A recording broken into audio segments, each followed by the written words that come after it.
Radharani women's wing ପକ୍ଷରୁ ନବବର୍ଷର ଶୁଭେଚ୍ଛା ଓ କମ୍ବଳ ବଣ୍ଟନ କାର୍ଯ୍ୟକ୍ରମ ଅନୁଷ୍ଠିତ ବାଲେଶ୍ୱର।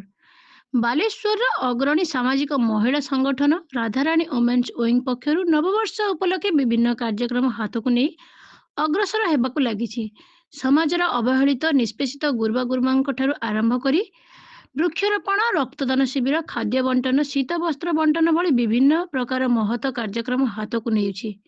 ସେହିଭଳି ଗତକାଲି ଜାନୁଆରୀ 7 ତାରିଖ ବୁଧବାର ସକାଳେ ସମ୍ବଲପୁରଠାରେ ଡକ୍ଟର ଚନ୍ଦ୍ରକାନ୍ତ କରଙ୍କୁ ନବବର୍ଷ ଉପଲକ୍ଷେ ଅଭିନନ୍ଦନ ଜଣାଇଲା ପରେ ସନ୍ଧ୍ୟାରେ ସହରସ୍ଥିତ ଫିରିଙ୍ଗପାଟଣାଠାରେ ରହୁଥିବା ଲୋକନାଥ କିନ୍ନର ମହାସଂଘର କିନ୍ନରମାନଙ୍କୁ ପ୍ରବଳ ଶୀତ ପ୍ରକୋପରୁ ରକ୍ଷା ନିମନ୍ତେ ସଂଗଠନ ପକ୍ଷରୁ କମ୍ବଳ ବଣ୍ଟନ କରାଯାଇଥିଲା। ଏହିଭଳି ସମାଜର ମହତ କାର୍ଯ୍ୟକ୍ରମ ପାଇଁ କିନ୍ନର ସଂଘର କିନ୍ନରମାନେ ଖୁସି ବ୍ୟକ୍ତ ହେବା ସହ ସଂଗଠନର ଉତ୍ତରୋତ୍ତର ଉନ୍ନତି କାମନା କରିଥିଲେ।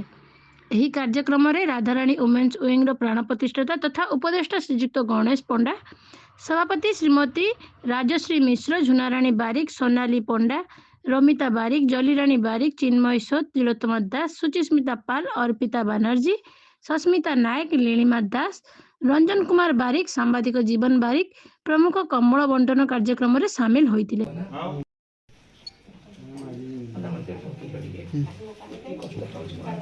बोलिए